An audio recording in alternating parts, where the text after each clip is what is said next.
पिछले महीने यानी 12 जून को हुए एयर इंडिया के विमान हादसे की शुरुआती जांच रिपोर्ट आ चुकी है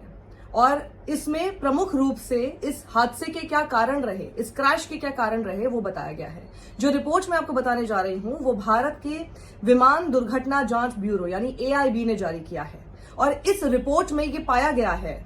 जो सबसे इंपॉर्टेंट इस वक्त इंफॉर्मेशन है ये कि विमान के जो दोनों फ्यूल कंट्रोल स्विच थे वो दोनों ही टेक ऑफ के बाद यानी दोनों ही कट ऑफ पोजीशन में पाए गए। कट ऑफ पोजीशन यानी कि फ्यूल जो है अब वो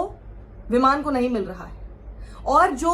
कॉकपिट के अंदर की वॉइस रिकॉर्डिंग है उसमें यह सामने आया है, उसमें जो बातचीत हुई है उसमें यह सामने आया है कि एक पायलट दूसरे पायलट से पूछता है कि तुमने इसको स्विच ऑफ क्यों किया, आपने इसे स्विच ऑफ क्यों किया।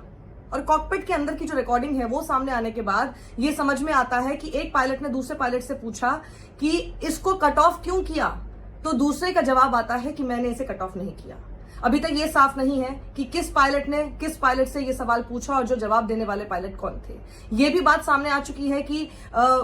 टेक ऑफ के समय विमान को पायलट उड़ा रहे थे और जो मेन पायलट थे उनकी निगरानी में सब कुछ था।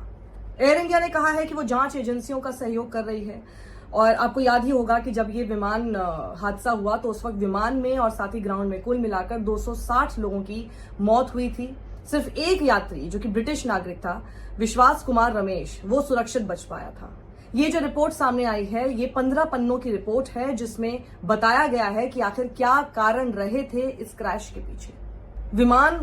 के टेक ऑफ होने के कुछ ही सेकंड बाद आखिर ये क्रैश क्यों हुआ, उससे ठीक पहले क्या कुछ हुआ, ये सारी बातें इस रिपोर्ट में शुरुआती जांच में सामने आई हैं। तो आइए मैं आपको रिपोर्ट के हवाले से बताती हूँ। रिपोर्ट के मुताबिक, अब गौर कीजिएगा इस बात को, रिपोर्ट के मुताबिक विमान ने दोपहर 1:38 और 42 सेकंड पर अधिकतम दर्ज की गई 180 नॉट्स की एयर स्पीड हासिल की और इसके तुरंत बाद इंजन 1 और इंजन 2 के फ्यूल कट ऑफ स्विच एक एक कर रन की पोजीशन से कट ऑफ हो गए और इनके बीच 1 सेकंड का अंतर था। रिपोर्ट में यह भी बताया गया है कि इसके बाद कॉकपिट वॉइस रिकॉर्डिंग में एक पायलट दूसरे पायलट से पूछते हैं कि उन्होंने कट ऑफ क्यों किया। दूसरे पायलट ने जवाब दिया कि उन्होंने ऐसा नहीं किया और फिर क्या हुआ कि लगभग 10 सेकंड बाद यानी 1:38 और 56 सेकंड पर इंजन 1 का fuel cut off switch cut off से रन में गया और फिर 4 सेकंड बाद इंजन 2 का फ्यूल कट ऑफ स्विच भी कट ऑफ से रन में चला गया। इसका मतलब यह है कि पायलट ने विमान को नियंत्रित करने की कोशिश की